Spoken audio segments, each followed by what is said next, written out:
Este es, buenos días, este es Emilio. Buenos días. Emilio vive en Japón, hace agricultura en Japón. Está allí, tiene una familia japonesa, está casado y tiene niñas con unas niñas, con una mujer japonesa. Y él es de Andalucía, de Sí, Granada. Es así, sí, ¿no? sí. Eso es. Bueno, entonces pues ya hemos charlado otras veces y coincidimos bastante en las diversas interpretaciones de cómo soy la agricultura, ¿no? Que aunque Japón está muy lejos de aquí, pero luego resulta que ciertas cuestiones son prácticamente iguales, ¿no?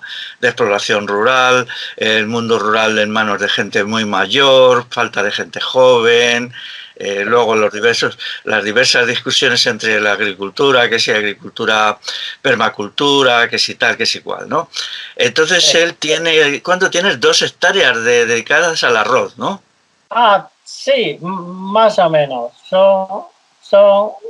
Ahora mismo voy a hacer un poco más. Son 4 campos.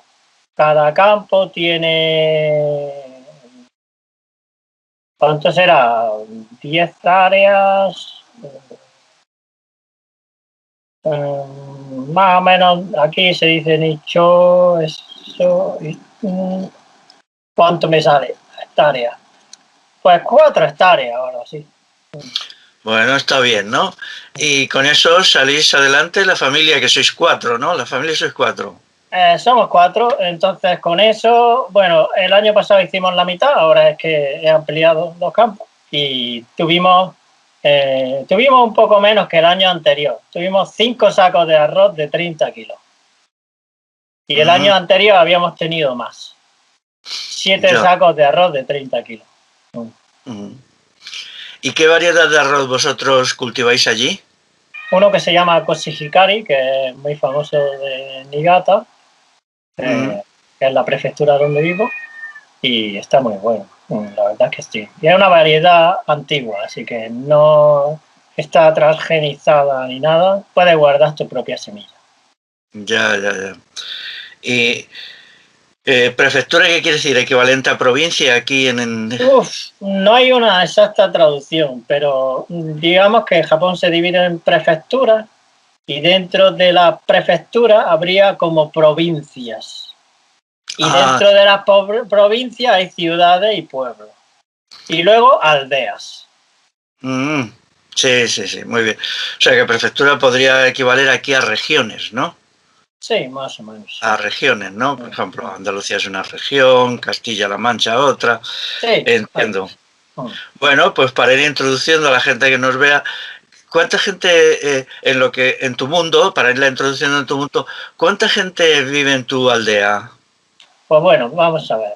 Que viva gente, en realidad hay 17 casas, ¿vale? 17. Pero que estén habitadas todo el año, solo hay 7. Y en las restantes que no están habitadas todo el año hay por lo menos 2 o 3 que casi nunca vienen. Son gente que viven lejos de aquí y vienen como esporádicamente. Y el resto pues vienen a hacer agricultura solo los meses buenos de primavera, verano, otoño, y cuando nieva se van. Allí nieva mucho, por lo que me has dicho antes, ¿verdad? Muchísimo. Es al 3 norte. metros. Sí. Japón es así una sucesión de islas y es al norte, ¿no? La parte norte de Japón. Ya, ya. Oye, ¿y allí cómo son las casas? ¿Las casas de una aldea cómo son? ¿Están en piedra? ¿Cómo se construye allí? Son todas de madera, con las paredes interiores, con barro y cañizo. Cañizo. Como unas cañas, unas varitas un poco más gordas, que entre medias y por la parte exterior le ponen barro y luego a eso le ponen tablas. Ya. Y la parte del techo está hecho de cañizo, de jun, como unos plumeros en la pampa o algo parecido a eso. Como los plumeros, parecido a eso, se recogen y se hacen gavilletes, ¿no? Y se van poniendo unos encima de otros y se hace el tejado. Lo que pasa es que luego eso la gente, como no lo podía mantener porque ha dejado de hacerlo la gente y ya no hay expertos en eso, pues le pusieron encima una chapa y casi todas tienen una chapa encima de lo antiguo para protegerlo y no tener que mantenerlo. Claro, esas construcciones antiguas, ese techado con productos vegetales, hay que modificarlos cada cierto tiempo, lógicamente, Sí. ¿no? Aquí pasa igual, por ejemplo, en las pallozas que se dan por allí, por Galicia, Asturias, que cada 2 o 3 años hay que rehacer la mitad del techo y 2 o 3 años después la otra mitad, ¿no? Sí. Y es un trabajo permanente y si no, pues te mete el agua, la nieve y tal, ¿no? O sea, esas son, sí, o por ejemplo las cabañas de pastores que se hacían antes era como una urdimbre de junco y de diversas plantas, pero eran muy interesantes. Yo vi una en los Montes de Toledo donde no se calaba, o sea, llovía y corría el agua, caía el agua por encima. Bueno, muy bien. ¿Y tú qué modelo de agricultura? ¿Tú sigues algún modelo o más bien te basas en tu propia experiencia?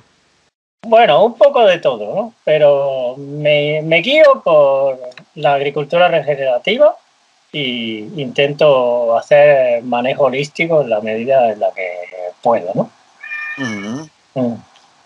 ¿Y te va bien con eso?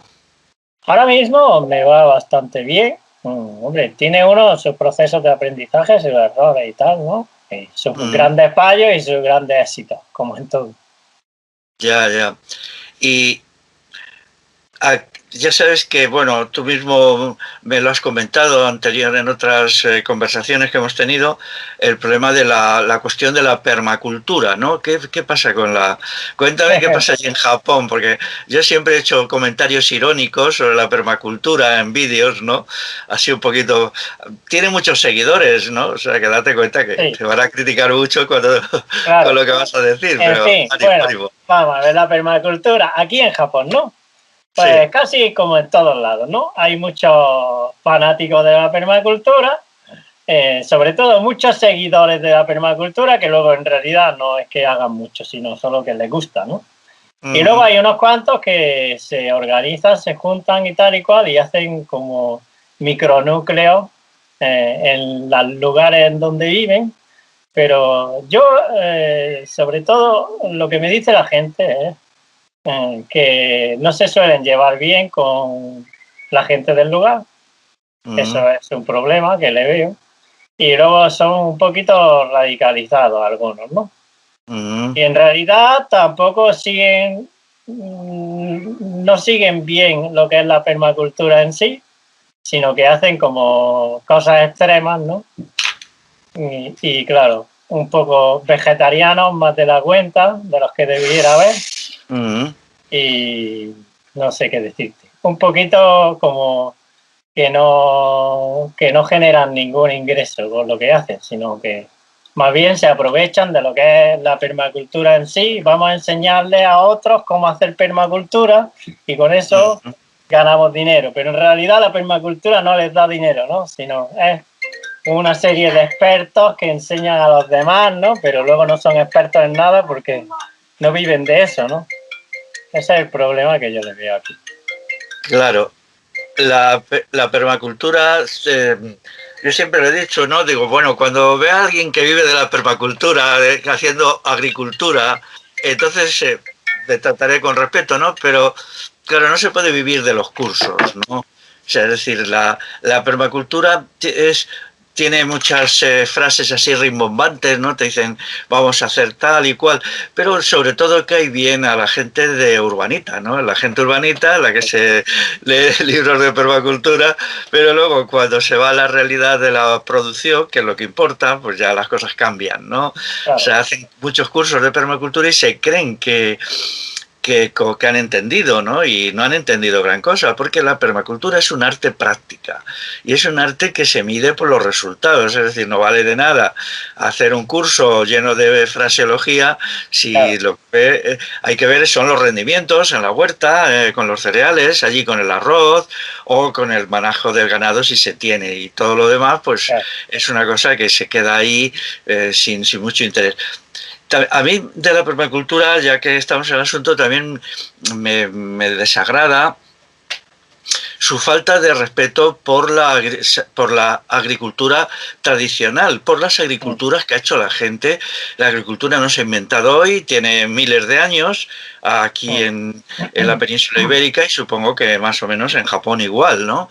Entonces ahí hay una sabiduría popular acumulada que se tiene que tener en cuenta, ¿no? Que ahora también ha sido destruida la agricultura quimizada, tecnificada, tal, ¿no? Que es otro modelo donde la agricultura actual no sabe hacer nada. Lo único que hace es la agricultura de teléfono, se sube en su máquina y llama por teléfono a los que les mandan los insumos y ya está, ¿no? Es una pérdida de saberes muy fuerte, ¿no? ¿Tú cómo lo haces? A ver, explícanos cómo haces tú tu agricultura de arroz.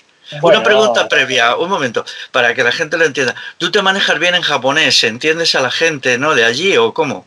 Sí, vamos a ver. Yo yo venía con la idea de hacer algo ya desde España. Yo no me importaba el lugar, me daba igual Japón. Yo tenía que terminar acabando haciendo mi proyecto, ¿no? Que era una cosa como que tenía ahí como un proyecto vital para realizarme, ¿no? Entonces resulta que aquí en Japón hay una cosa que es que haces un voluntariado para el gobierno, que se trata de una ayuda a la reavivación del entorno rural, ¿no? Y salen convocatorias en las que se explican los tipos de trabajo, que pueden ser diversos, ¿no? Pero en concreto, en Kakizaki, el pueblo donde vivo, buscaban a alguien que ayudara en la agricultura. Entonces, mi trabajo durante 3 años ha sido ayudar a los gente mayor, sobre todo, hay algunos jóvenes, pero no muchos, que son agricultores en sus tareas agrícolas. Ese era mi trabajo durante 3 años. Desde las 8 de la mañana hasta las 5 de la tarde. Era como un trabajo de funcionario, pero muy especial, ¿no? Porque es un funcionario que hace tareas agrícolas y realmente, pues, con la hoz y a coger arroz, a ayudar a la maquinaria a moverse en los sitios, a pasar la cortadora y los bancales del arroz, pues limpiarlos de hierba, lo que haga falta, ¿no? Eso durante 3 años. Entonces, bueno, mi manejo del japonés agrícola y tal, pues mejoró mucho y con eso también me hice amistades con los agricultores locales. Y por supuesto, para luego empezar mi proyecto y hacer una cosa viable, pues para mí me parecía muy importante pues tener contacto directo, lo que es sudar juntos, trabajar juntos con la gente y que la gente viera que yo valía o que no valía y por eso que me aceptaran como uno más de la comunidad, ¿no? ¿Y lo lograste? Lo logré. Estuve 3 años trabajando y claro, mientras hice mis pequeñas prácticas de permacultura por un lado y también aprendiendo de lo que veía, ¿no? Porque yo nunca había hecho arroz, podía haber hecho otras cosas o ayudado en la huerta, pero nunca había hecho arroz en mi vida. Entonces, aprender un poco y también luego, en base a lo aprendido, hacer mis prácticas y encaminarme a hacer yo lo que quería, ¿no? Ya, ya. Y allí, tú ahora ya vives de tu parcela, de tu agricultura, ¿no? ¿O sigues todavía haciendo ese trabajo de ayuda a otros? No, ya terminé y entonces empecé a vender huevos de 2 tipos, unos huevos de gallinas sedosas y el otro de un tipo de gallina mezcla de aquí de Japón, que da unos huevos bastante grandes, de color marrón rosáceo, muy buenos. Y empecé a vender ya directamente un mes después de terminar el trabajo. Ya lo tenía todo preparado, ¿no? Para empezar. Y con eso y la ayuda de un sueldo de mi mujer que trabaja en otra granja, que es casualmente son amigos nuestros porque yo con esa granja tenía relación por las cabras que tengo. Tengo cabras, teníamos relación porque nos gustaban las cabras y un amigo en común que nos vendía cabras y con eso el jefe pues le ofreció un trabajo a mi mujer y trabaja pues vendiendo arroz y ayudando a otra granja con sus cabras y sus cosas, ¿no? Ya, ya, ya. Muy bien, muy bien. Y entonces, una vez me hablabas allí de que habías tenido también problemillas con las cosas de Fukuoka. Sí, sí, Aquí ya por sabes que supuesto. Fukuoka es un mito, yo también siempre pues me he mantenido un poquito distante, ¿no? Mm. Distanciado, porque las cosas no son tan sencillas, la realidad luego cuando te pones es diferente, ¿no? Pero bueno, tú ya que Sí. estás en Japón, pues explícalo. Bueno, lo primero que entendí es que casi nadie conoce a Fukuoka en Japón, los agricultores. Luego, que los que lo conocen, hay divisiones, ¿no? Porque para empezar, Fukuoka se hizo famoso en el resto del mundo como permacultura, ¿vale? Pero aquí Ah, en Japón es más conocido por la agricultura natural. mm, Pero resulta que antes de Fukuoka había otros personajes muy importantes que hacían agricultura natural, ¿no? Los de la agricultura natural son un poco extremistas, ¿no? Es mm, no usar ni siquiera caca de animales ni nada para cultivar y es una forma de agricultura extrema idealista, ¿no? mm, Entonces, luego también vi que Fukuoka no se llevaba bien con ninguno de sus vecinos y también he conocido a su, bueno, no personalmente, pero me he dado cuenta por cosas que publica su familia, que todavía siguen haciendo agricultura después de que él muriera, que mm. ni siquiera su familia estaba muy de acuerdo con lo que Fukuoka hacía y decía, ¿no? Uf, Estaban un poco porque no se llevaba bien con la Shuraku, que es la zona en donde vive en concreto, se llevaba muy mal con todos los vecinos y era un hombre bastante con un carácter bastante fuerte y tal y cual, ¿no?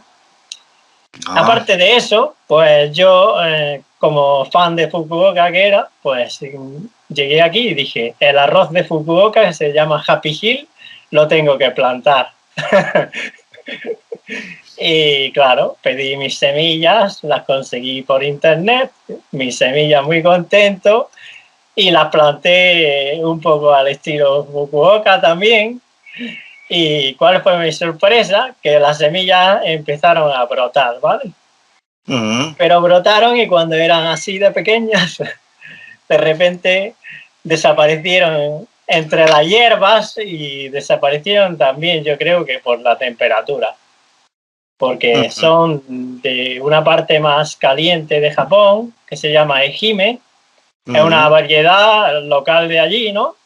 Que ujú. Fukuoka pues consiguió a base de, de un trabajo, ¿no? Grande, ¿no? Para hacer una variedad propia, ¿no? Pero claro, no se adapta a mi clima y desapareció. No tuve cosecha ese año de arroz. Uf, qué desastre, ¿no? Pues Un tendrías desastre una pérdida absoluto. económica grande, ¿no? Es una pérdida total, total, pues no Ya. tienes arroz, tuve que comprarle arroz a mis vecinos para comer en el invierno y nada, un desastre, a cualquiera vergüenza daba decirle que había ¿Y ellos perdido. qué te decían? ¿Tus vecinos qué te decían de todo el asunto? Ah, claro, que eso no iba a salir, lo decían al principio y efectivamente no salió. Claro. Mm. Eso es muy importante. Ahora mismo, con toda la crisis que ha habido el año pasado, hay más gente que quiere retornar al campo aquí en la península ibérica. Se ha visto que las ciudades pueden convertirse en una trampa, un sitio invivible y tal, ¿no? Y lo primero que hay que explicarles es que la agricultura es un asunto de pensar, que no se puede tener una mentalidad dogmática, que no se puede hacer agricultura desde un libro, que eso es aberrante. La agricultura es una cosa que es como muy complicada y que tiene muchos elementos que incluyen lo intuitivo, que incluyen cosas que no pueden hacerse desde los libros. Tienen que hacerse más bien desde la experiencia y la observación. Luego puede haber libros que te aconsejen mejor o peor, ¿no? Pero siempre hay que leerlos con un punto de escepticismo, ¿no? Y si es muy propio del urbanita que quiere irse al campo o que tiene una tierra, pues agarrarse a algún libro, claro, como no tienen experiencia directa, pues...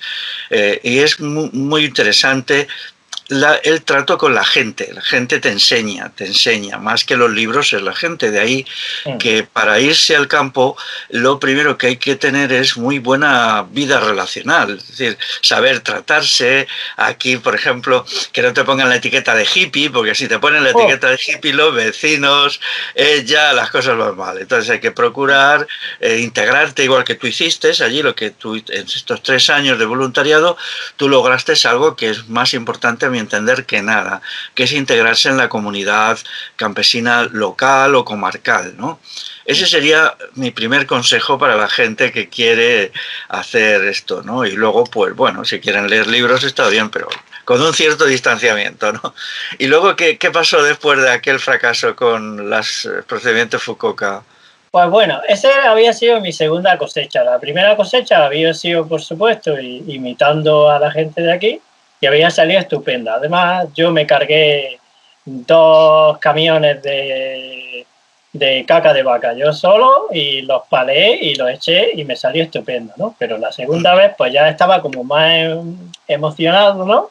Y ya está, ya, eso ya iba a salir, ya lo que yo quisiera, ¿no?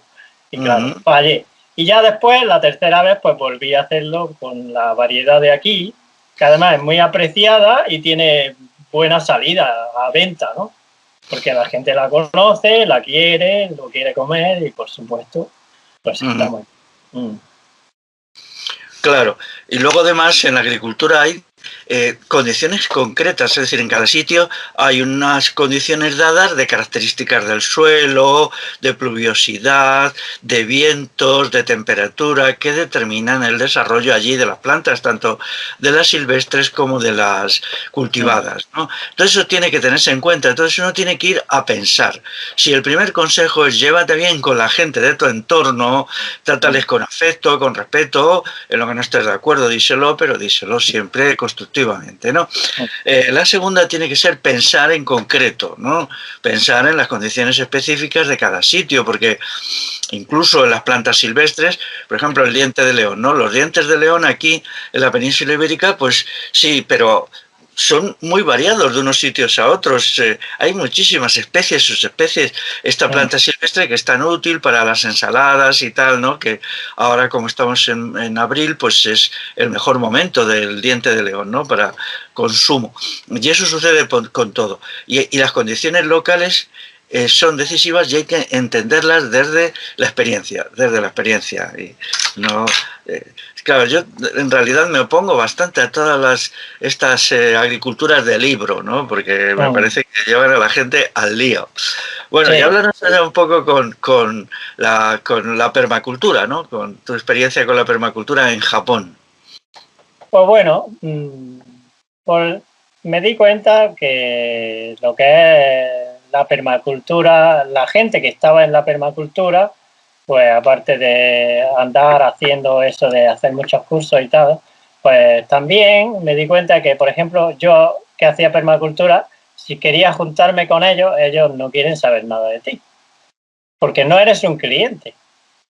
Para ellos eres como una competencia, encima una competencia que no hace cursos ni nada, pero y además hago vídeos en YouTube donde cualquiera puede verlo y hacer lo que yo hago, sin más, ¿no? Entonces, para ellos soy un gran problema, ¿no? Porque ellos quieren que tú les pagues, que vayas, y además quieren ser como el centro de atención de Japón. Por ejemplo, hay un grupo que se llama en concreto el Centro de Permacultura de Japón, ¿no? Es como si fuera algo institucional y todo, ¿no? Entonces yo me puse en contacto con ellos y lo primero que vi es que tenían una negativa absoluta a tener ninguna relación conmigo, ni a hablar de mi proyecto, ni de lo que yo fuera a hacer, porque ellos lo que quieren es que alguien vaya allí, les pague dinero y te dan clases, ¿no? Entonces, ¿te pague dinero para hacer cursos? Y no les interesas para nada, ¿no? Tú dices, yo quiero que seamos amigos, ¿no? Algo así, ¿no? No tienen ningún interés, ellos solo quieren clientes, ¿no? Clientes de cursos, quieres decir, ¿no? Claro, claro. De cursos, supongo que editarán libros también, ¿no? Editan muchos libros, hacen mucha propaganda por internet, tienen Facebook, todo muy eso, para que es como un imán para que la gente vaya allí a pagarles cursos. Claro, sí. a las personas que piensen con su propia cabeza, además todo eso de que de repente llega un señor, el Billy Morrison ese, ¿no? Que es el inventor, ¿no? Y se inventa una agricultura que es perfecta, eso no es real, vamos a ver, eso no puede pasar, porque como mucho alguien puede hacer una aportación a la agricultura, pero el tono mesiánico que tienen los textos de la permacultura es molesto, ¿no? Porque eso no es real, nunca pasa, o sea, menos en una cuestión que es tan práctica y tan de lo local como es la agricultura, ¿no? O sea, que admite difícilmente reglas generales. Hombre, hay algunas, ¿no? Hay algunas reglas generales, pero que luego tienen que concretarse las condiciones, ¿no? Entonces también es la búsqueda para personas perdidas en la vida de un mesías, de alguien que les guíe, ¿no? ¿Verdad? Y eso no funciona, porque yo ya hace muchos años que lo he dicho, pues todavía no he visto nunca ningún campo cultivado según los principios de la permacultura. He visto pequeños trocitos, pequeñas parcelitas y tal, pero nunca he visto a nadie que diga yo vivo de la permacultura, ¿no? O sea, yo tengo aquí 3 o 4 hectáreas, eso no lo he visto y me gustaría verlo, ¿no? Y claro, pues eso me hace pues desconfiar. Además, tenemos que renunciar a ese tono mesiánico y a la gente que viene a redimirnos, ¿no? También es el caso de Fukuoka. O sea, nos redimimos nosotros mismos con la ayuda de nuestros iguales y con nuestra inteligencia, o no nos redimimos, ¿no? Y ya está, ¿no? Y eso es, ¿no? Pero el caso curioso de Bill Mollison es que, claro, en aquella época, pues yo creo que él estaba un poco interesado, ¿no?, en hacer como algo muy romántico y llamar la atención de la gente. Yo creo que él mismo se daría cuenta que era un poco exagerado, ¿no? Pero el caso es que después de Bill Mollison le siguió un hombre que ahora está haciendo cosas que sí funcionan, ¿no? En que es menos mesiánico y menos religioso. De hecho, ya roza con la agricultura regenerativa y él maneja vacas, pastoreo y muchos animales de muchos tipos, ¿no? Y bueno, yo entiendo que Bill Mollison en su época fuera un poco exagerado porque era un contexto difícil para llamar la atención y que la gente le hiciera caso, ¿no? Y hacía vídeos que ya son famosos como de cultivar debajo de periódicos patatas y tal, ¿no? Que eso no sirve para nada, ¿no? Pero él lo hacía así como muy eso, y claro, llamaba la atención de la gente que no tenía ni idea, ¿no? Y efectivamente, eso, cuando a mí me viene alguien y me viene, porque yo siempre estoy tratando de... No, es que la permacultura, yo nunca discuto, ¿no? Bueno, pues si crees en la permacultura, bien, ¿no? La libertad de conciencia para mí es sagrada, pero ya inmediatamente intuyo que no tiene mucha experiencia en la agricultura real, ¿no? Porque si tuviera experiencia en la agricultura real no te citaría de entrada a la permacultura, o la dejaría pues ahí en un lugar secundario y tal, ¿no? Pero bueno... quizá la mente humana necesite como una interpretación holística, que tenga un componente así de mística, ¿no?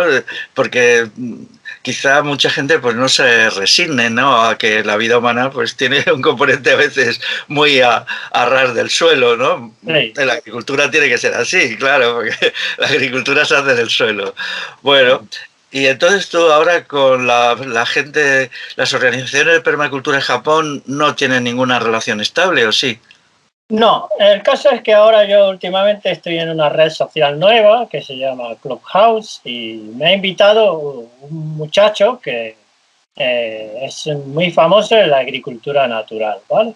Pero este muchacho tiene muy claro que lo suyo no sirve para hacer dinero, ¿no? Pero que él lo hace por hobby, porque le gusta y tal, ¿no? Es un hombre con la cabeza muy bien puesta, ¿no? Y me invitó, ¿no? Y en ese grupo, pues me metí en varios grupos y, claro, en uno de ellos de permacultores y tal y cual, ¿no? Entonces, cuando yo empecé a explicar mi proyecto y a hablar de que sí, las personas son muy importantes dentro de una comunidad, hay que crear un sistema colectivo en el que nos soportemos a todos, ¿no? Y se apoye a la dignidad de la persona y de los trabajadores, pero claro, que hay que hacer dinero, ¿no? Cuando yo empezaba a dar charlas así, pues inmediatamente los permacultores, que cómo podía hablar de, por ejemplo, que no podía mezclar el ser autosuficiente con ganar dinero, me decían, y cosas así, ¿no? Que no podía decir eso y empezaban, claro, los choques, ¿no? Entonces nadie de la permacultura quiere, por supuesto, venir a mi proyecto, Por otro lado están los grupos de agricultores de agricultura convencional, que nos llevamos muy bien. Tenemos un grupo juntos en el que hablamos todos los días y es una cosa muy bonita porque mientras estamos trabajando nos metemos el móvil en el bolsillo con el micrófono encendido y hablamos. Entonces cualquiera que se quiera meter a la conversación entra, y a lo mejor alguien que no tiene ni idea de agricultura pero que le interesa el tema del que estamos hablando hoy y hablamos con él, ¿no? Tal cual. Y yo soy de agricultura regenerativa y diseño en permacultura y tal y cual.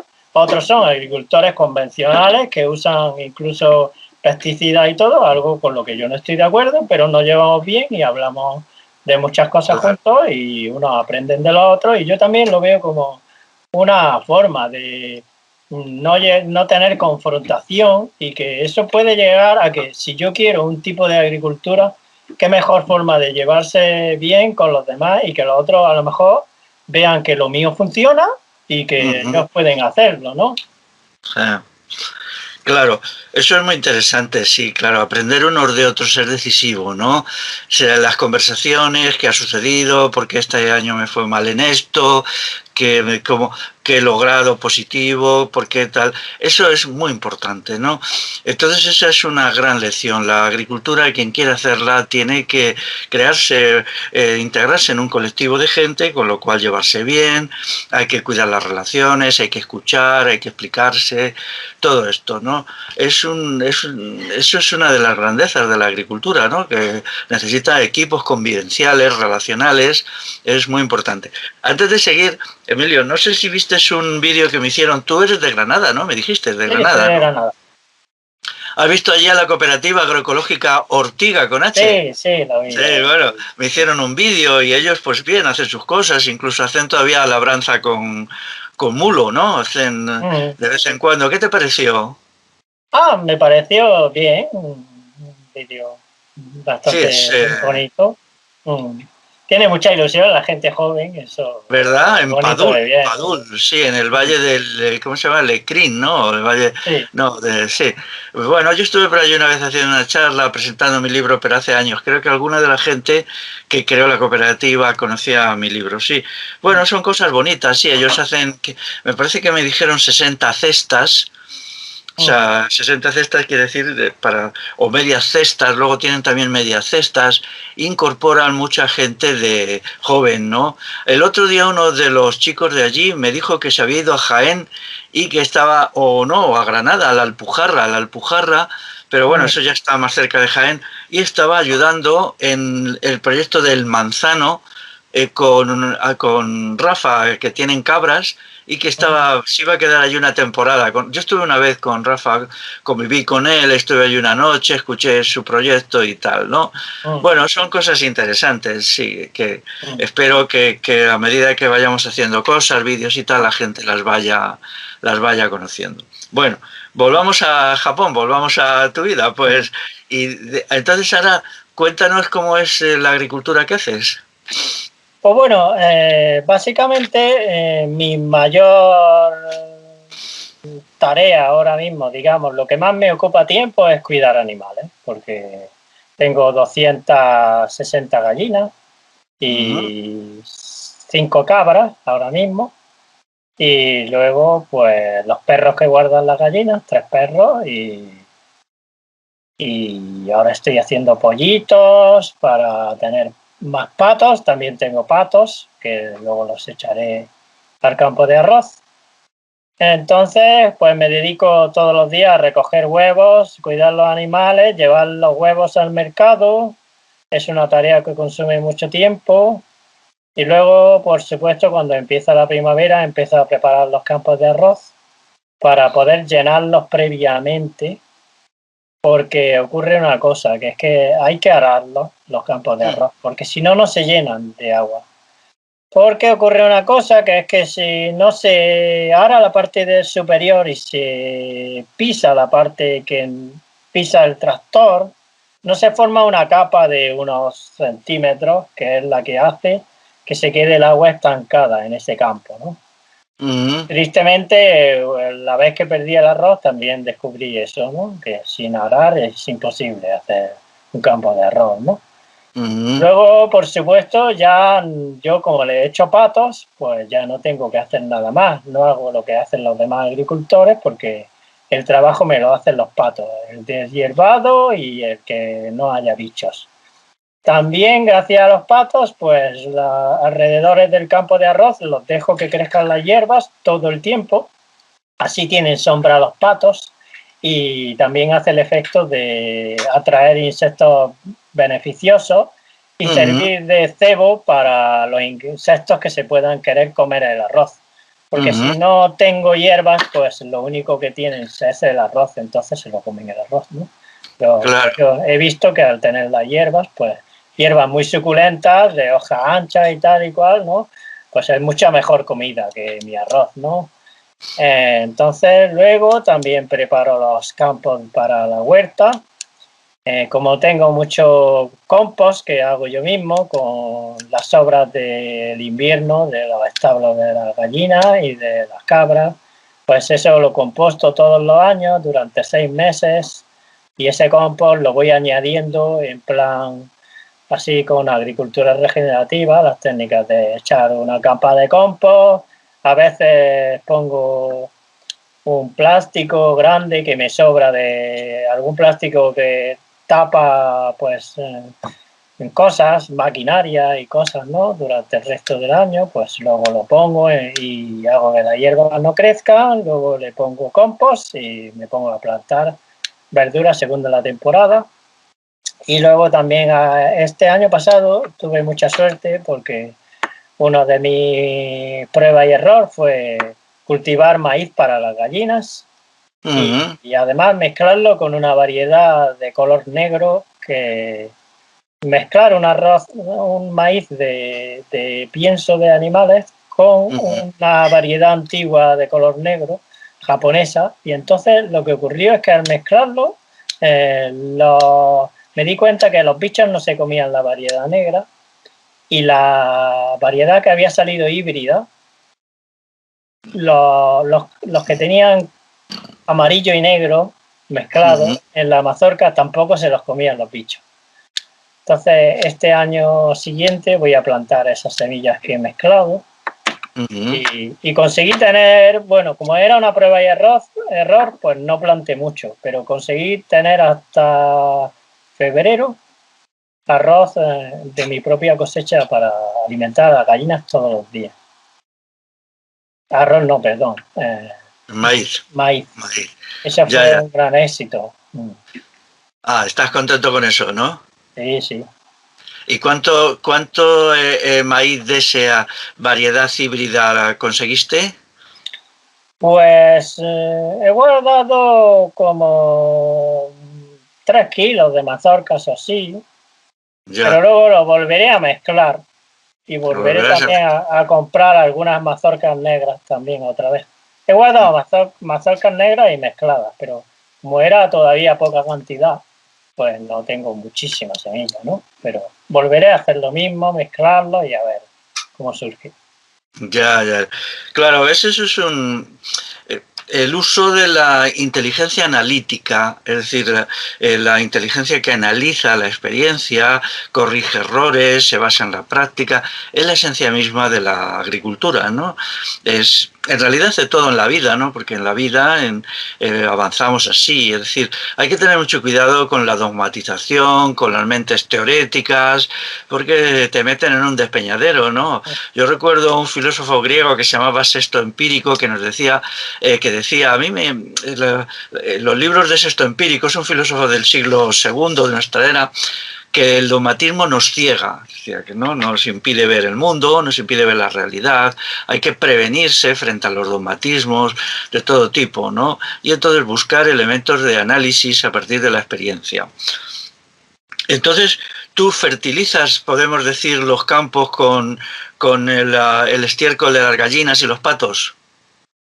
Sí, y luego hay otros campos que me pillan más lejos de mi granja y tengo varios amigos que son vaqueros, que tienen vacas de leche y y me dan su estiércol o se lo compro y con ese, pues, por ejemplo, hice el maíz y pienso hacer las patatas que van después del maíz. En los mismos campos que tuve el maíz voy a hacer patatas ahora, 200 kilos de patatas Ya, y el maíz lo haré en otro sitio para que haya rotación de cultivo y no haya problemas. claro. O sea, que tú sigues todos los criterios propios de la agricultura, rotación de cultivos, etcétera. Eso es claro, es muy interesante, ¿no?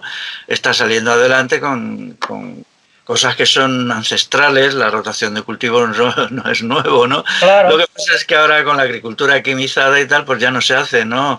La gente coge aquí, por ejemplo, en el secano y te lleva poniendo cebada 30 años seguidos, ¿no? Claro, eso agota los suelos, multiplica las enfermedades, en fin, pero es la desgracia de la agricultura actual, ¿no? ¿Y cómo es allí el mundo rural? Cuéntanos allí cómo son los agricultores de allí, bueno, todo esto. es una pena porque gente de 90 años, ya de pequeños no había máquinas, pero inmediatamente cuando ya eran adultos ya tenían maquinaria, mucha maquinaria, ¿no? Es como adelantar en lo que pasó en España, pero adelantado, ¿no? Entonces ya ve a mucha gente mayor que solo se maneja con maquinaria y tal y cual, casi olvidaron lo que hacían sus padres, ¿no? Pero todavía hay gente que tiene cosas de madera antiguas, ¿no? Que todavía sí. Yo, por ejemplo, he utilizado parte de esas cosas útiles para cultivar y tal, gracias a eso, ¿no? Que me lo han donado, ¿no? Porque todavía hay gente que sabe hacerlo, ¿no? Eso es muy curioso, ¿no? Pero ocurre una cosa muy mala en Japón y es que había 690, creo que eran, cooperativas agrícolas separadas, ¿no? De zonas, ¿no? Agricultores que se habían juntado y habían hecho una cooperativa, ¿no? Para llevar juntos al mismo silo de arroz y hacer las cosas juntos que les costara menos, ¿no? Y tal y cual, ¿no? Pero hicieron una decisión muy mala que es juntarlo todo como a nivel japonés, ¿no? Se juntaron las 600 no sé cuántas cooperativas e hicieron una cooperativa muy grande que se llama JA Nokio, le dicen en Japón, ¿no? Y esa cooperativa se hizo grande y se hizo un banco. Entonces se hizo banco y se hizo poderosísimo y como una cosa ya que tiene funcionarios dentro, imagínate, ¿no? Todo el problema que conlleva eso, ¿no? Entonces ha evolucionado muy mal, ¿no? Claro, ya no defienden los precios de los agricultores que no pueden distribuir las cosas por sí solos, se lo venden a esa cooperativa y a precios muy baratos, ¿no? Y también son muy defensores del status quo, no quieren cambiar nada, ni hacer nada nuevo, no hacen caso a la gente que hace las cosas de diferente manera. Venden muchos productos químicos, muchísimos. Regalan incluso el Roundup a veces. O sea, yo tuve una reunión de Mishuraku, que es la aldea, y antes del invierno, y habían sobrado dinero, ¿no? De las cosas que pagamos juntos, ¿no? Y que ganamos porque ayudamos a lo mejor a una casa que nadie la atiende.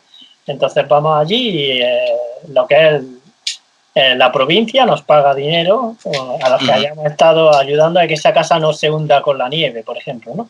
Eso y otras cosas, pues se había juntado un dinero que había sobrado y los de la aldea decidieron comprar Roundup con eso y regalárselo a todos. Yo dije, yo no quiero eso, pero a pesar de todo vinieron a la puerta de mi casa a darme las 2 botellas de Roundup. Que yo, por supuesto, me negué a aceptarla, le dije que la usara si quería. O de broma, que como lo conozco, le dije, bébetela si quieres, ¿no? Ya, Así ya. que eso es un poco una pena, ¿no? Porque sus padres tenían vacas y había unos campos muy estrechos donde cabía la vaca. Y se ve todavía los campos abandonados de ese tipo, ¿no? Pero luego, claro, llegaron con maquinaria muy grande, hacerlo todo muy grande. Bueno, estuvo bien que terrazaron las montañas, ¿no? y con eso pues evitaron que había derrumbamientos de tierra a veces y todo, ¿no? Eso lo hicieron bien, ¿no? Pero por otra parte adoptaron un tipo de agricultura totalmente que les repercute, ¿no? O sea, yo hablo a veces con el agricultor y dice, es que me cuesta la maquinaria muchísimo, es que estoy siempre pagando maquinaria y es que me cuesta, es carísimo todo y no me trae cuenta, pero claro, como ellos llevan un bagaje, ¿no? Porque su padre era agricultor y el padre de su padre, ¿no? Entonces ellos como que tienen un bagaje y se pueden medio permitir, ¿no? Sobrevivir así, pero claro, si entra alguien nuevo es imposible. Cómprate la Combine que colecta el arroz, la Taweki, que es la plantadora, cómprate el silo donde echa el arroz, que lo quita la momi, que es la cáscara, que luego lo pasa, lo seca, que todo, ¿no? Y es unas cifras astronómicas, ¿no? Eso antes no valía tanto, pero como ha ido subiendo el precio progresivamente, pero bueno, ellos como tienen maquinaria atrasada de tal y cual, no pueden permitirse ir comprando incluso alguna nueva, ¿no? Pero claro, alguien nuevo, imposible de entrar en eso. Tienes que endeudarte, tienes que, por supuesto, pedirle a la cooperativa un leasing, un préstamo y estar trabajando para ello. Claro. En todas partes, aquí también, supongo en Japón y en todas partes sucede lo mismo, ¿no? Mientras que los precios industriales crecen muy deprisa, es decir, lo que el agricultor tiene que comprar, las máquinas, todo esto, los precios de los productos agrícolas o se estancan o crecen más despacio, ¿no? El modelo clásico aquí son la gente que tiene vacas. O sea, para mantener su nivel de vida, si hace 30 años tenían 100 vacas, hoy tienen que tener 200. Y eso significa, pues por ejemplo, con todos los sistemas de ordeño artificial tienen que endeudarse, trabajar mucho más, ya no les da tiempo ni a siquiera tener un pequeño huerto, lo único que producen es leche y todo lo demás lo tienen que comprar y al final es un tipo de vida que no la soporta nadie, ¿no? Eso es así, ¿no? Pero también hay que preguntarse por qué el precio de los productos que se compran, de la maquinaria, pero también de los abonos químicos y todo esto, es decir, lo que la industria crea crece constantemente el precio. Si eso hay estudios que lo dicen de hace 50 años o así, ¿no?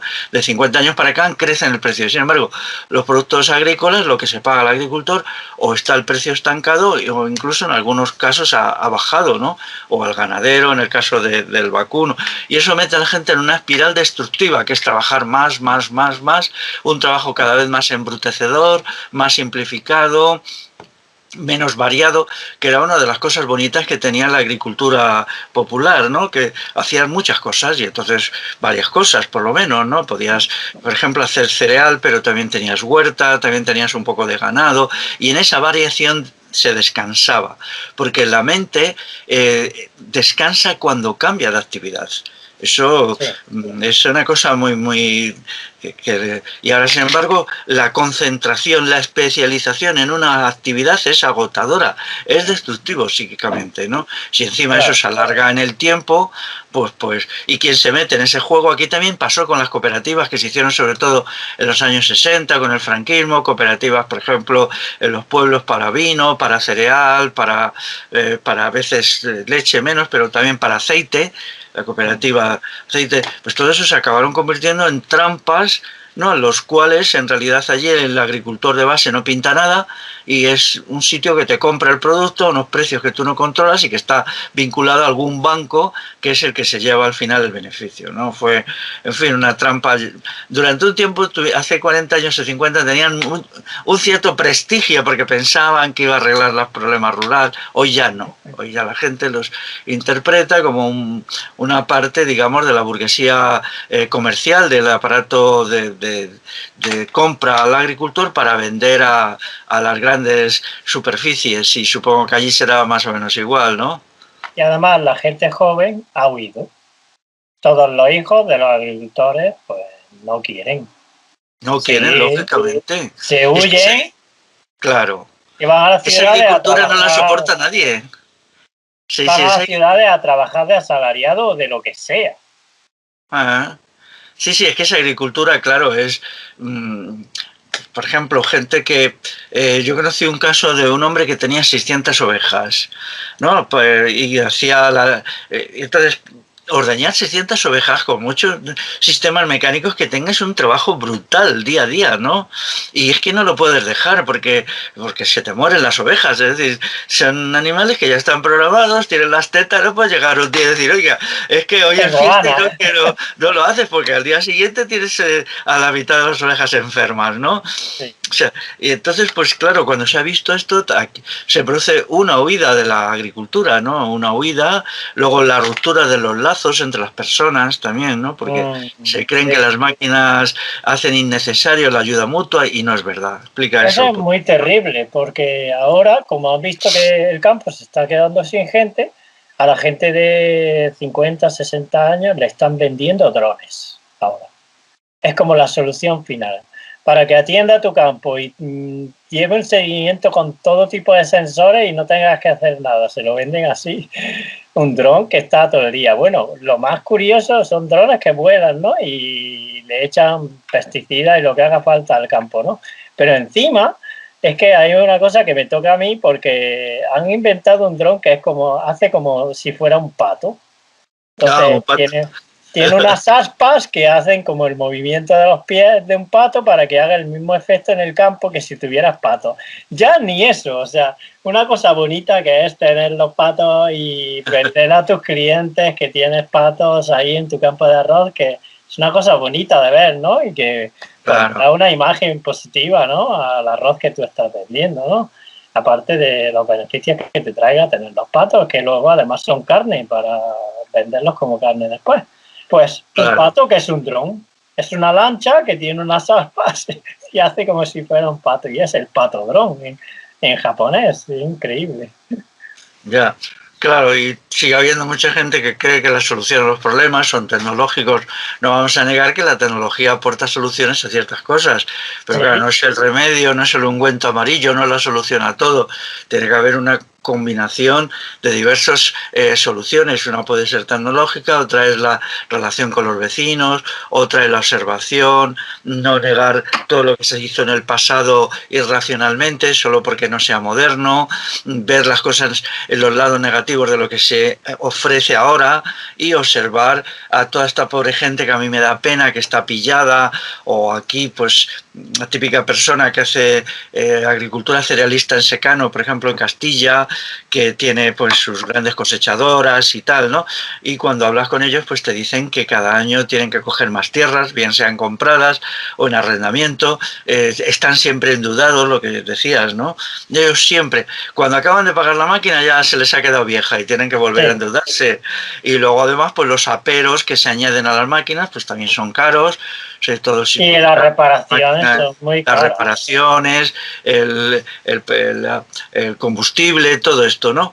Y entonces resulta que nunca levantan cabeza, ¿no? Es como un sueño que les venden que consiste en vivir siempre como en una angustia permanente, no sé si voy a pagar el crédito lo que me viene este mes, como hay algún problema, pues un año agrícola particularmente malo y tal, pues se ven ya muy atrapados, eso crea un estado de angustia y se ven solos, porque claro, esta agricultura aísla al agricultor, no puede, incluso ve al otro como competidor, además son aquí en la agricultura cerealista son espacios tan enormes porque cada año es un mayor, ¿no? Antes yo ya me he perdido, pero hace 10 años te decían, no, es que con menos de 600 hectáreas no haces nada, ¿no? Pero ahora ya deben de ir con, ya tienen que decir con menos de 800 hectáreas no haces nada, ¿no? Pero claro, todo eso requiere pues, trabajo y luego, además, los resultados que se logran, ellos son conscientes que lo que producen, el cereal, no es de calidad, ¿no? Ellos no necesitan que se los diga nadie, ellos lo observan por sí mismos, ¿no? Entonces, pues es muy parecido, ¿verdad? La agricultura en todo el mundo. Sí, bastante parecido, sí. Y Yo háblanos un poco. Sí, dime. Yo quiero decir que en contra de la maquinaria no estoy. Yo tengo mi tractor de 55 caballos que me ayuda mucho, sobre todo en el invierno, y con el que ayudo a los vecinos cuando alguna vez alguna máquina o algo se queda trancada porque es una oruga. Y por supuesto que lo uso, pero claro, puntualmente, ¿no? Porque no es tampoco cuestión de estar gastando combustible todo el año ni de estar todo el día montado en el tractor, ¿no? Claro. Tengo otras formas de hacer muchas cosas. Cuando me hace falta lo uso y si puedo no lo uso porque tengo otras máquinas pequeñas con las que puedo suplirme y tal, ¿no? Pero claro, está que es todo a base de maquinaria, es un horror. Sí, claro. Y entonces tú ahora, dime, ¿qué piensas de la agricultura regenerativa? Pues bueno, la agricultura regenerativa pues está muy bien si lo aplicas bien, ¿no? A tu entorno y también, por supuesto, si haces las cosas locales y a tu manera, ¿no? Y teniendo en cuenta lo que tienes a tu alrededor y todo, pues no veo ningún problema en sí, excepto que seas, no sé, demasiado extremista o algo en algún tipo, pero bueno. Más que nada lo veo como una forma de llevarse bien con los demás agricultores porque no se diferencia mucho, solo en aspectos técnicos en algunos casos y en cosas que la gente todavía no conoce, ¿no? Porque formas de pastorear siempre ha habido, pero hay algunas formas que están últimamente de verdad demostrándose que funcionan, ¿no? Hasta ahora la ganadería extensiva, por ejemplo, era una forma de hacer ganado que se veía como muy buena, pero también se ha visto que los campos también se empobrecen en parte por el manejo en concreto. No porque los animales estén sueltos en el campo, sino porque deberías de imitar las manadas naturales, cómo se mueven, y la gente de muy antaño sí lo hacía, en majadas y tal, imitaban a veces esos procesos naturales, pero eso se ha olvidado totalmente. Entonces, si solo sueltas a los animales sin más en un campo, por muy grande que sea, lo que ocurre es que al final se comen lo que a ellos les gusta y te dejan lo que no les gusta. Y al final lo que no les gusta se reproduce y le gana el terreno al campo y al final te consigues que no tenga el pasto que le da nutrición a tus animales y por supuesto tienes que suplementar, ¿no? Yo en esto todavía estoy empezando a meterme, ¿no? Pero aprendiendo de gente que practica, ¿no? Que hace libros solo, ¿no? Gente que tengo varios grupos en los que estoy por WhatsApp, otros grupos por vídeo, en Facebook y tal, de gente que de verdad tiene ganado, ¿no? Y quiero aprender de ellos, ¿no? Porque sí que muestran resultados y no son tan dogmáticos, ¿no? Sino que esto lo he hecho así, en mi zona ha funcionado porque tal, porque cual, y te lo demuestran con resultados, ¿no? Entonces no lo veo tan problemático como la permacultura, que en realidad la permacultura, si la coges bien, es solo un sistema de diseño, ¿no? No es más, ¿no? La gente lo ha tomado como muchas cosas más de la cuenta de lo que en realidad es, solo es una forma de diseñar y sirve, por ejemplo, para hacer agricultura regenerativa y diseñar tus campos con permacultura, ¿no? Pero bueno, pues en fin, lo que es la agricultura regenerativa no está mal, ¿eh? Lo veo bien, si también te llevas bien con tu entorno y tal, ¿no? Y comprendes la realidad de los demás, ¿no? Que no todo el mundo va a adoptar lo que tú estás haciendo, y menos si no le presentas resultados, por supuesto. Claro, la agricultura regenerativa, la palabra regenerativa indica cuál es su final, su objetivo, ¿no? Que es recuperar terrenos que ya estaban muy machacados, muy degradados por el uso de químicos. O sea, claro, aquí en la península ibérica, pues la quimización de la agricultura es de hace 50 años, ¿no? Y ya, pues muchas tierras ya indican que no, ¿no? Incluso se estaban dejando de sembrar porque no conseguías lo que, ni siquiera la semilla, ¿no? Son tierras muy degradadas, han perdido mucha materia orgánica, están muy compactadas por la maquinaria, bueno, todo esto, ¿no? La erosión las ha machacado. Entonces se pretende regenerar el suelo, es el primer objetivo, ¿no? Y yo conozco algunas experiencias en Extremadura que han funcionado bien, ¿no? Pero como siempre hay que tener en cuenta pues la idea de observar la realidad, ¿no? Introducir prácticas que son de toda la vida. Por ejemplo, ellos creo que utilizan bastante lo de los abonos verdes, la regeneración del suelo a partir de pues introducir abonos verdes durante un tiempo para hacer que esos terrenos pues vuelvan otra vez a recuperar la fertilidad que tuvieron, ¿no? Que quizá aquí en la península ibérica, donde abundan mucho los suelos malos, porque no, salvo en Andalucía, pues aquí las tierras son más bien pobres, ¿no? Es Andalucía donde hay tierra verdaderamente de calidad. Pues ellos han conseguido avances, ¿no? Allí es muy aplicada la agricultura regenerativa en Japón. No, soy pionero absoluto. Cuando yo llegué a Japón hace 7 años, no existía ni siquiera la palabra en japonés. Ah, ¿no? No, entonces tuve problema que no sabía cómo llamarlo aquí, pero el Rodal Institute sacó un artículo en japonés que algún japonés le tradujo y lo tradujeron como Saisei Kano Nanogyo, y ya a partir de ahí adopté esa palabra porque ya había referencia de alguien que lo había dicho y me pareció más correcto que inventarme yo cualquier cosa, ¿no? Y lo adopté así. Entonces no hay nadie que haga esto ahora mismo. Porque es una pena, porque en Japón el pastoreo es una cosa que no existe, ¿no? Y no ha existido nunca, ¿no? Porque antiguamente la gente tenía una vaca o dos como mucho. No existían grandes manadas de ningún tipo. Encima en Japón hubo unos años de un shogun, no sé bien explicarte la historia, que decía que estaba prohibido comer carne de animales que tuvieran 4 patas. Entonces era curioso que la gente de la aldea, para evitar esa ley, por ejemplo, comían conejo y lo contaban, porque la forma de contar animales y cosas en Japón es muy curiosa, ¿no? Entonces lo contaban 1, 2, 3, 4 como si fueran pájaros, para evitar que se dieran cuenta de que eran conejos. Por ejemplo, eso es una historia curiosa que te va a hacer entender el por qué no había pastoreo en Japón de por sí, ¿no? Entonces, ahora mismo los grandes ganaderos de, por ejemplo, Wagyu, pues existen en Hokkaido y en algunas zonas gente que saca a los animales a pastar, pero solo durante los meses buenos de verano y tal, y luego los meten en establos y los suplementan, ¿no? Entonces, bueno, hay experiencias de algunos extranjeros que han traído ovejas y trabajan con locales también, ¿no? Y algunos japoneses que han empezado a gustarle la industria de la lana o las cabras, ¿no? Y hacen pequeñas cositas, pero no existe tradición pastoril ninguna, pero ninguna, cero.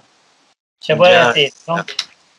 ¿Y extranjeros que han metido ovejas provenientes de qué países? ¿Qué extranjeros son? Uy, no te sé decir exacto, pero creo que hay unos suecos o algo así, no sé, que tienen border collie, tendría que mirarlo.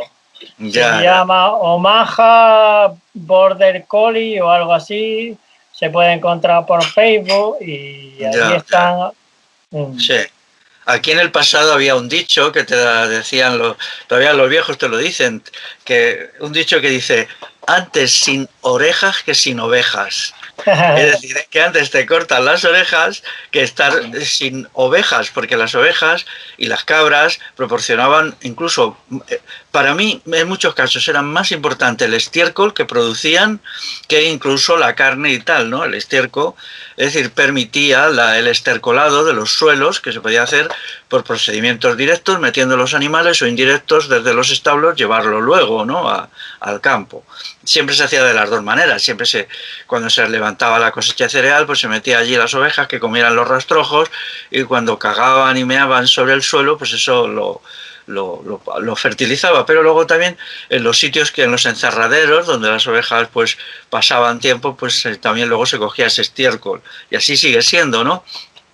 Esa agricultura que integraba agricultura y ganadería, pues era interesante. Sí, algo había leído yo de que allí en Asia no había tradición de ganado, ¿no?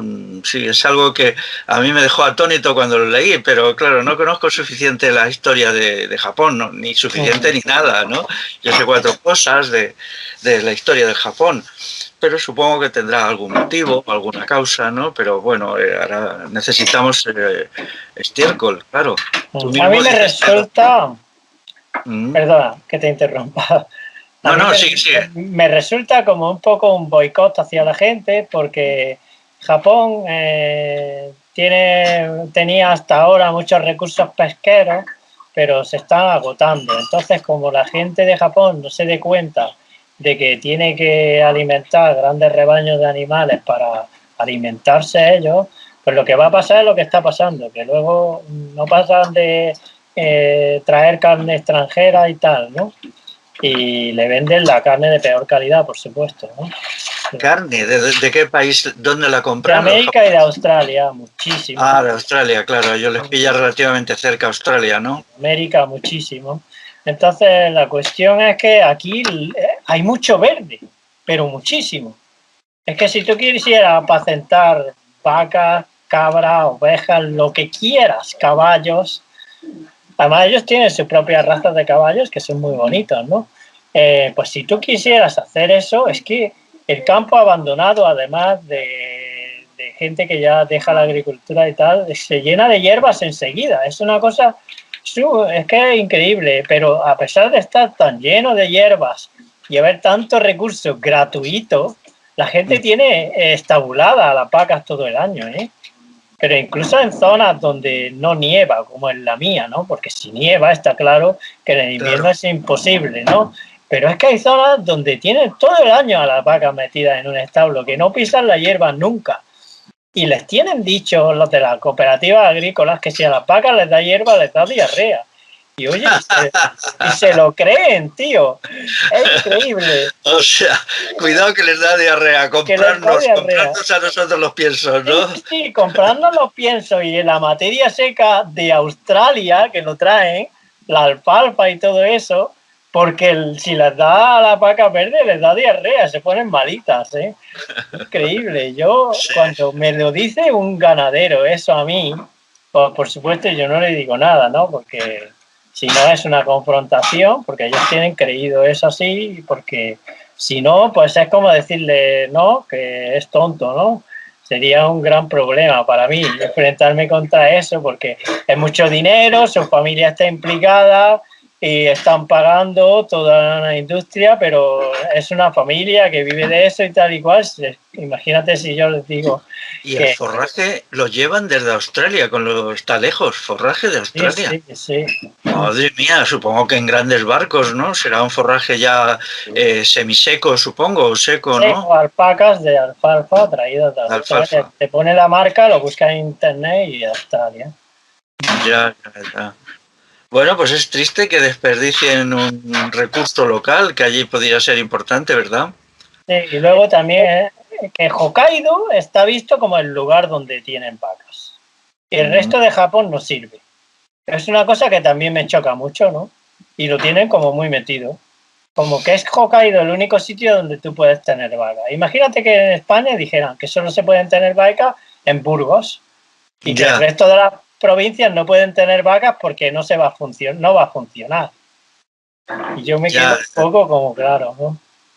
Bueno, eso corresponde también al problema de la especialización, ¿no? En su carácter patológico, que se ha desarrollado mucho en todas las ramas productivas, en la agricultura también, ¿no? Es decir, este terreno es para esto, y este para esto otro, y esto para otro, y ya está.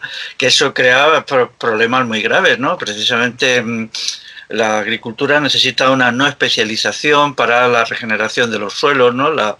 Esto es pues, la alternancia de cultivos sobre un terreno es una forma de no especialización, la introducción de abonos verdes también, porque una cosa es lo que metes como abono generalmente y otra cosa lo que luego cultivas, ¿no? Como cultivo principal. O sea que todas estas cuestiones hay que considerarlas como relativamente peligrosas. Me acuerdo que una vez me contaste que allí también está muy envejecida la población activa agraria, ¿no? Háblanos de Muchísimo. eso.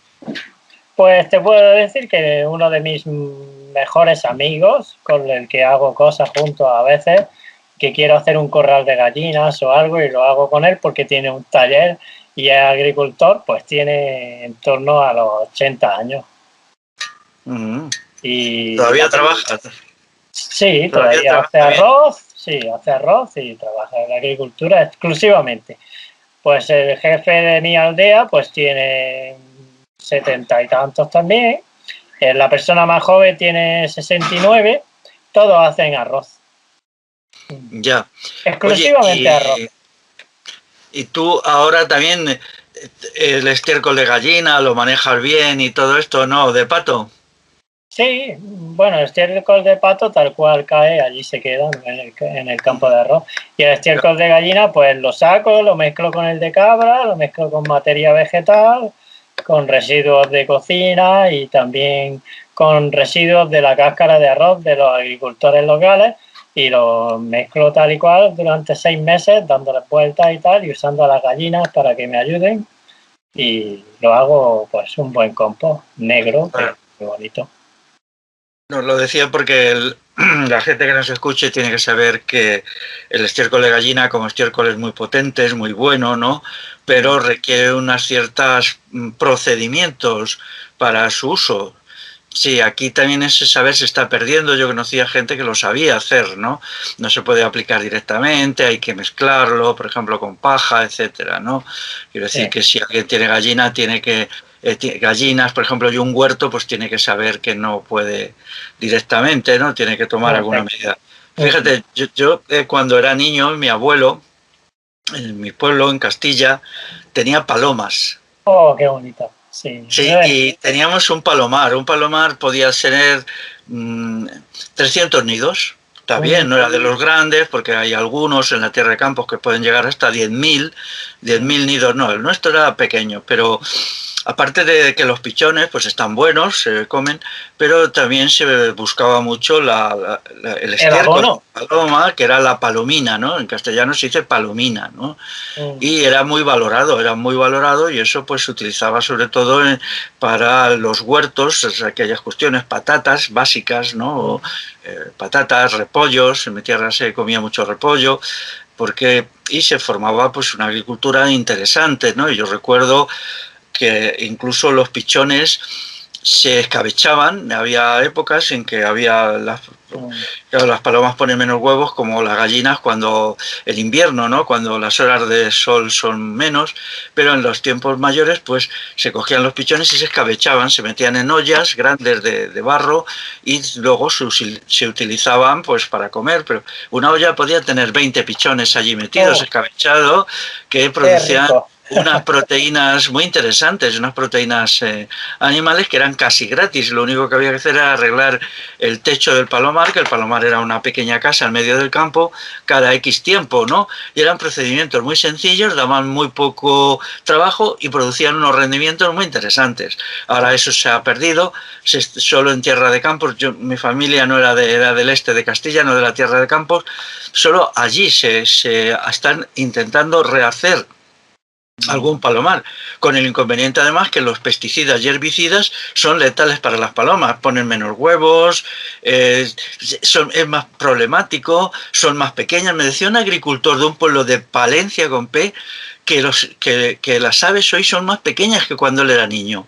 ¿No? O sea, que tienen menos bocado al comer. Y yo le preguntaba por qué. Dice, hombre, por todo el asunto de la química en la agricultura. Dice, daña no solamente eso, sino también a los tordos, que son tan importantes, a los estorninos, que antes la gente tiene que saber, antes me refiero, hace 50 años solo y 40, era una parte muy importante de la alimentación rural, los pájaros en Andalucía incluso más. A mí algún andaluz me ha contado de la zona de... Pajaritos fritos. Fajaritos fritos, por ejemplo, ¿no? Que luego se prohibieron y tal, bueno, pero porque es que ya no quedaban, pero antiguamente había tantos, se cogían con liga, con redes, la liga famosa, ¿no?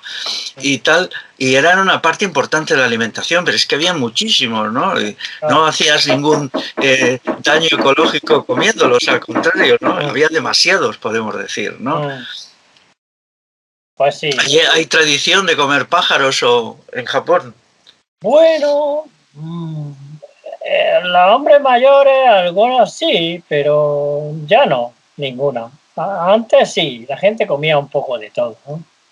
Que también eran muchos de irse a pescar y buscarse recursos alimenticios extra, ¿no? Porque una zona donde yo vivo muy dura, ¿no? Donde hay mucha nieve, imagínate que la gente tenía que conseguir proteínas de cualquier forma, ¿no? Sí, sí, en el pescado. Pescado y pájaros y de todo, y conejos. Y claro. Oye, ¿y las cabras que tú tienes que son de alguna raza de allí? Ay, no, porque las razas de aquí son de carne, sobre todo, ¿eh? Entonces tengo una Sanen. Tengo Sanen que son de leche porque quería hacer queso y tal, pero bueno, son muy conocidas en Japón, casi como japonesas las llaman, ¿no? Aunque ¿De dónde provienen? De Suiza. De Suiza. Ah, Pero ya ¿y dan buenos introducida. rendimientos lecheros? Muchos, muy buenos, claro. Muchos, pero tienen las ubres demasiado alargadas. Por lo que tengo una que es mezcla y tiene las ubres más redondeadas y esa es mejor porque como hay tantas frondas de hierbas, pues se rozan las tetas con las hierbas, ¿no? Entonces las Sanen puras tienen las tetas así como cónicas y alargadas, se hace muchas heridas con la hierba. Entonces tendría que intentar por ahí cambiarlo un poco con la que tengo que tiene las tetas redondas, ¿no? Que es una mezcla. Antes tenía cabras negras, que eran Tokara, que es una raza de por ahí de la isla de Indonesia, por ahí tengo entendido, y más local, ¿no? Pero no daban leche, tenían las tetas chiquitísimas, entonces no servían. Claro, las razas muy primitivas de cabras no suelen dar leche, ¿no? Se tenía más que nada pues por comer algún cabrito, por la piel y yo creo que a veces mucho también por el estiércol, ¿no? Daban estiércol y ha tenido que venir luego ya las razas de producción lechera. ¿Y estas que tú tienes, qué rendimiento de leche dan? Pues me dan entre 3 litros y 2 litros, 3 o 2 litros al día. ¿Al día? Sí. Joder, es Cada mucho. cabra. Sí, ¿Cómo? son muy buenas lecheras. Cada cabra, ¿eh? ¿Cada Cada cabra? cabra 3 o 2 litros. Uf, es mucho, ¿no? Sí, sí. Además tengo una cabra que ha estado casi un año dando leche. Porque tuvo cabritos, pero luego la intenté inseminar y no quiso, no sé por qué.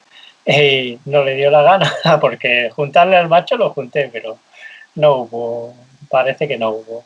Y ha seguido teniendo leche. He estado bebiendo leche, pues todavía bebo leche. Ya, ya, ya. ¿Y qué tal allí el queso? ¿Allí la gente en Japón tradicionalmente se hacía queso o no? ¿No se hacía? No, ¿No? pero ¿Les está muy gusta el bien queso? valorado. Muy bien valorado y tiene un precio bastante aceptable. No vendo todavía quesos porque como en todos lados, pues tienes que montar un edificio con habitaciones separadas, con el suelo de cemento, para que puedas regarlo y limpiarlo, muy estricto, lo que es la seguridad alimentaria. Entonces no puedo hacerlo en casa y venderlo, entonces todavía no puedo, hasta que no tenga dinero para comprarme semejante cosa como montar una industria quesera. Sí. Eso pasa aquí igual, la gente tiene que hacerlo clandestino o no hacerlo porque Sanidad te impone unas condiciones que son ridículas porque se ha hecho hasta hace poquísimos años, hasta hace 20 sin nada Con de la eso. mano Pero, y en tu sí, cocina y y salían unos quesos buenísimos y sin problemas de enfermedades, ¿no? Pero como el Estado ahora se tiene que meter en todo, regularlo todo, y como se dice vulgarmente, joder la marrana en todo, pues ahora ya resulta mira, pues creí que allí en Japón había como más libertad de funcionamiento, pero por lo que me cuentas, pues tampoco, ¿verdad? no, porque le aplican, como nadie lo hace, pues le aplican lo que sería una industria lechera de vacas, que eso sí lo tiene muy bien regulado, pues le aplican las mismas regulaciones a lo que tú vayas a hacer con cabras. Si Ya, ya. tienes más de 6 cabras, ya se meten contigo, ¿no? Si Uh-huh. ahora tengo 5 porque vendí un cabrito, pero como tenga 6 ya me avisan, oye, no nos ponga en el papel que tienes 6 porque si no, ya vamos a por Ya. ti, ¿no? menos mal que tengo ahí unos que me avisan, ¿no? La última vez que tuve que registrar cuántas cabras quedaban, justo el día que les mandé el papel vendí uno de los uno de los machos para tener 5 cabras por si venían luego a revisarlo. Sí, sí. Porque tenía Bueno, 6. es que eso significa que en todas partes, aquí en España por supuesto, pero por desgracia en Japón también, se está perdiendo la libertad económica, es decir, la libertad para que las personas puedan moverse en el terreno económico y productivo de acuerdo a lo que ellos creen que tienen que hacer, ¿no? Hay unas regulaciones tan estrictas que en definitiva todo eso va dirigido a que las grandes empresas funcionen, porque aquí lo que se hace es tenerlo todo regulado, impedir que se haga queso a pequeña escala para vender la leche de cabra a las grandes estas empresas que ellas fabrican el queso, ¿no? Aquí estaba muy claro, y entonces antes la gente podía tener 80, eso era muy común en pueblos de Andalucía, 80 cabras y hacían queso con las cabras, y ahora ya no, les meten cada vez regulaciones para que ellos vendan la leche y no hagan queso. Claro. ¿No? Porque lo que da verdaderamente dinero pues es hacer queso, porque si claro, tienes que vender la leche directamente, pues la leche te la pagan muy mal y cada vez más a la baja, ¿no? Y sí, yo estuve en un congreso de cabreros que me invitaron y claro, había gente allí que decía, va a llegar un momento que necesites tener 500 cabras, 700, 1000 cabras para poder vivir, ¿no? Y todo eso requiere pues todo un aparato enorme, cabras estabuladas, la calidad de la leche baja, todo esto, ¿no? Y sin embargo luego la gente más mayor decía, no, es que nosotros queremos seguir viviendo con lo que hemos hecho siempre, 100 cabras, 150, ¿no? En nuestros pueblos y tal, pero toda la normativa lleva a la concentración de la riqueza y la propiedad en pocas manos y a hundir al pequeño productor por pretextos sanitarios, legales, higiénicos, chorradas que se inventan solo para fastidiar a la gente, ¿no? Sí. Aquí la agricultura familiar está totalmente perseguida, ¿no? Tengo conocimiento porque tengo un amigo japonés que ha estado aquí haciendo agricultura desde mucho antes que yo viniera. Y es más o menos un poco mayor que yo, pero joven. Vive en el pueblo de al lado, se llama Yoshikawa y es gran defensor de, bueno, las formas de hacer más bien antiguas y concorde con el medio ambiente y tal, ¿no? Y este hombre pues muchas veces escribe artículos en su Facebook pues diciendo que hay que ver en Japón que la agricultura familiar está perseguida, que no la defienden y tal, ¿no? Y tengo constancia de que sí. No solo es la percepción que yo tengo, sino que japoneses que viven aquí son japoneses de toda la vida y lo dicen también, ¿eh?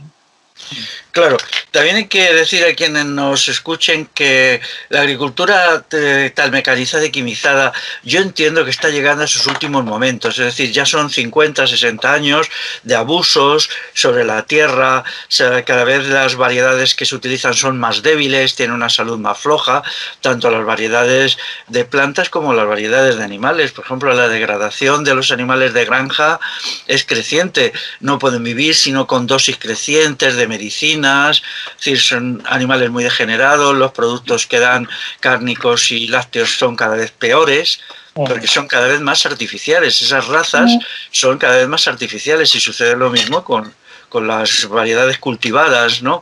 Y entonces está alcanzando como un momento ya de imposibilidad de continuar por ese camino, entiendo yo, ¿no?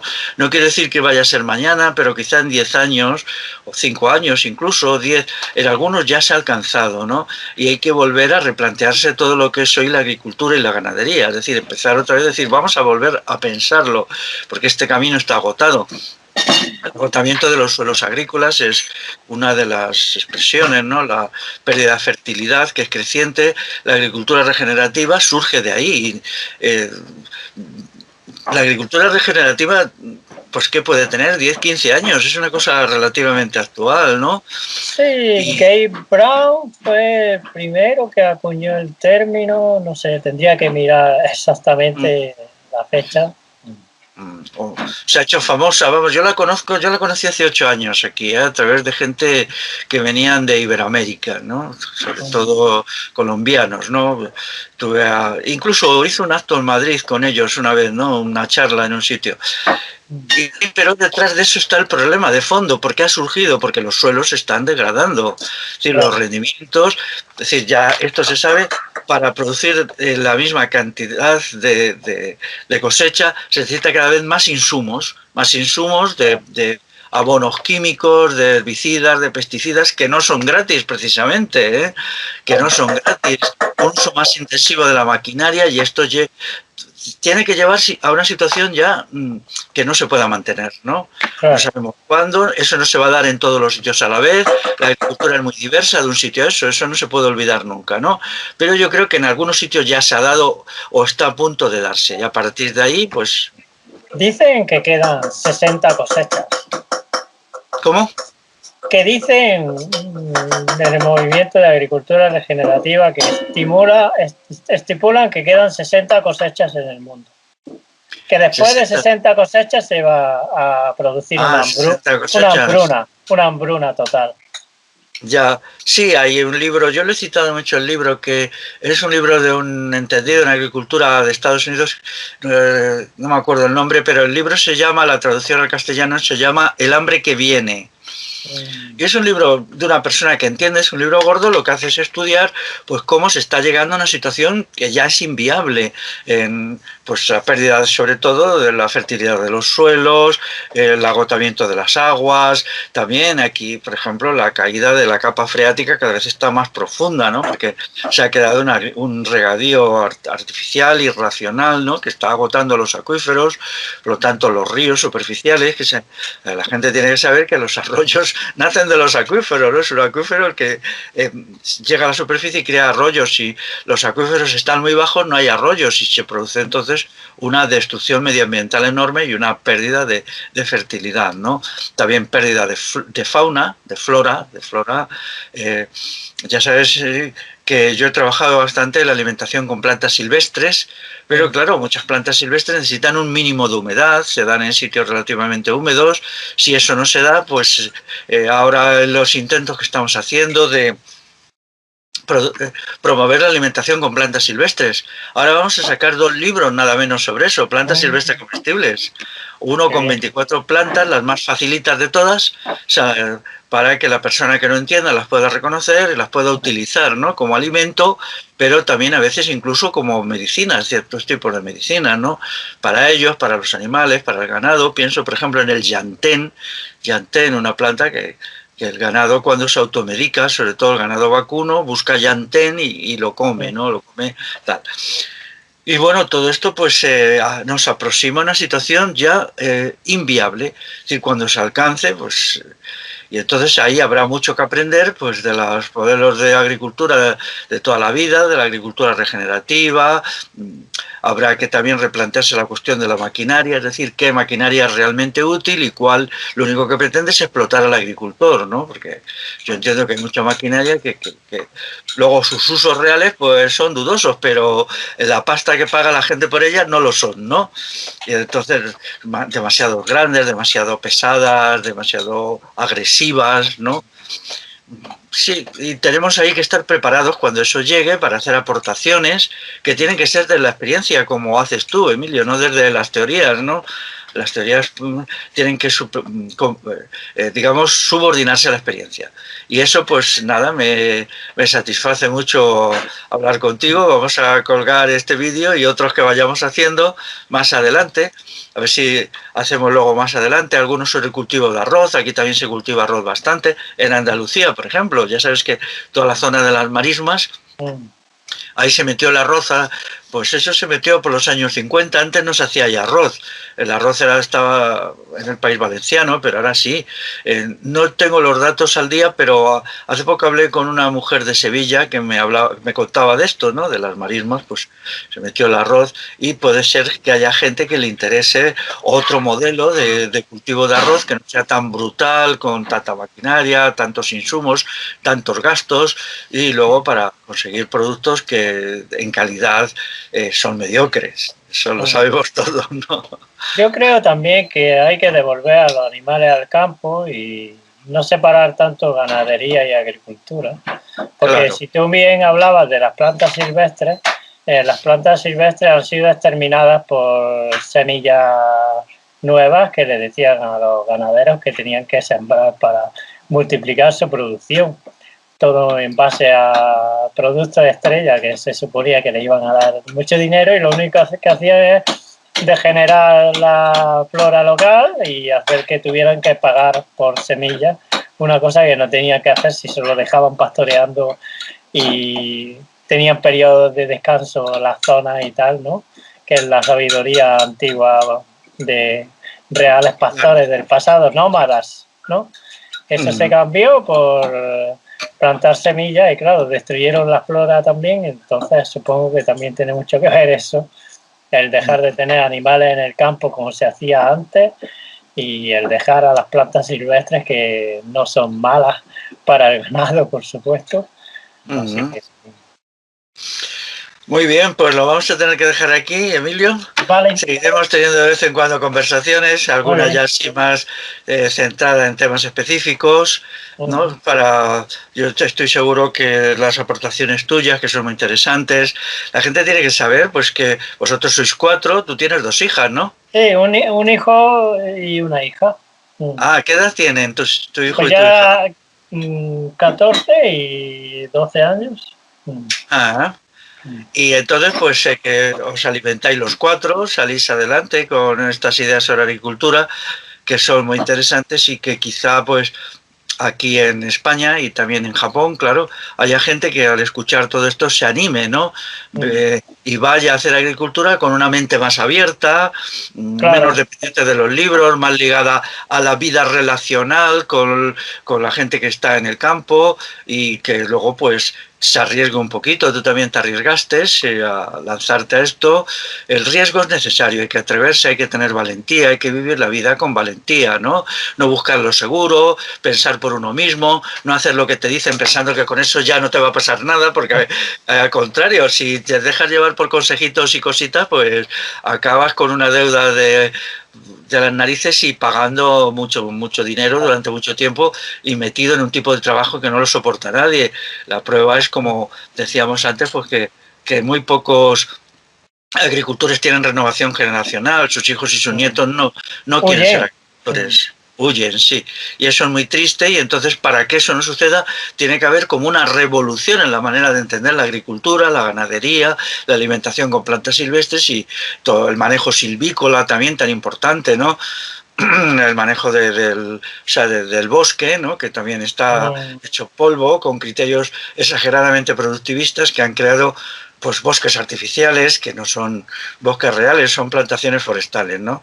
Que en muchas zonas pues están haciendo un daño enorme, ¿no? Destrozando los acuíferos con los eucaliptos, acidificando el suelo, destruyendo las capacidades básicamente fertilizantes del suelo. No se pueden juntar, yo qué sé, miles de hectáreas solo plantadas de eucalipto, porque el eucalipto está bien disperso, pero claro, el eucalipto tiene productos antisépticos, cuando las hojas caen al suelo, matan la microflora y microfauna que es la base de la fertilidad, ¿no? Y puede ser inicialmente durante 20 o 30 años eso funciona, luego ya no, los suelos se degradan tanto que eso ya no da ni para los eucaliptos, ¿no? Aquí plantaron cipreses. ¿Cipreses? Aquí resulta que después de la guerra el gobierno hizo un llamamiento y dijo: Japón, después de la guerra se tiene que reconstruir, queremos que todos los agricultores plantéis muchos cipreses, porque crecen restos y muy rápido, y pinos, muchos pinos. Entonces plantaron muchísimo, cortaron los árboles encinas y otros árboles de aquí autóctonos, cerezos japoneses de montaña, que eran una raza de aquí, de las montañas y tal, lo cortaron todo y plantaron eso. Y ahora cuando nieva se parten. Y a mí me han roto este invierno la línea eléctrica y el internet y la televisión con árboles caídos solo por el peso de la nieve. Claro. Partido así. Sí, qué pena. En muchas zonas de Castilla también el cerezo silvestre es un árbol muy autóctono. Da unas cerecitas pequeñas, no demasiado dulces, claro, porque son silvestres, pero mantienen una avifauna, o sea, los pájaros viven maravillosamente. Ahora ya empiezan a finales de mayo unas cerecitas blanquecinas de color rosado, ¿no? Que, bueno, también están buenas de comer, ¿no? No tienen ni tanto bocado porque son mucho más pequeñas ni son tan dulces como las cultivadas, pero eran árboles autóctonos. También los ciruelos, en mi tierra había también mucho ciruelo autóctono, maduraban muy tarde, no se podían comer hasta finales de septiembre, pero eran muy ricas, ácidas y ricas. Todo eso también se ha perdido, cuando antes proporcionaron unos alimentos muy ricos en vitaminas. Por ejemplo, las ciruelas estas, que eran ciruelas silvestres, que eran arbustos que salían por todas partes, así de 2 o 3 o 4 metros de altura, como mucho, no llegaban a 4, se quedaban en 3 con lo más grande. Todo eso se despreció y ahora pues allí, yo qué sé, se cortaron, no sé, se han hecho unas cosas que yo ahora que lo pienso ni siquiera entiendo por qué se han hecho, ¿no? Porque qué molestaban los... Sí, o yo qué sé, como se ha desecado tanto todo al bajar la capa freática, ya las raíces no llegan a donde hay agua, se secan solos, porque claro, no es lo mismo un arbolito de estos que tiene la capa freática a 4 metros que la tiene a 10. A 10 es muy difícil ya que le lleguen las raíces a 10 metros bajo el suelo, ¿no? Entonces ellos se han ido muriendo y ahora es muy difícil, tienes que llegar a sitios específicos. A mí me encantan las ciruelas esas tardías porque combinan una acidez fuerte con un dulzor fuerte. ¿Sabes? Y eran muy buenas para hacer mermeladas, pero todo esto se ha perdido. Cuando me cuentan los de los cerezos me duele, ¿no? Porque yo cuando era niño pues los comía de esto y me gustaban, ¿no? Aquí quedan algunos ciruelos, había nogales, cortaron nogales y había muchos caquis y también había una industria de la seda y había muchas morales. Yo no entiendo por qué cortaron las moreras y plantaron pino y cipreses, increíble, ¿eh? Claro, un árbol tan interesante como es la morera, ¿verdad? Claro, Sí, que llega en el otoño, la hoja cae, es una hoja fuerte, tiene mucha materia orgánica, produce efectos fertilizantes.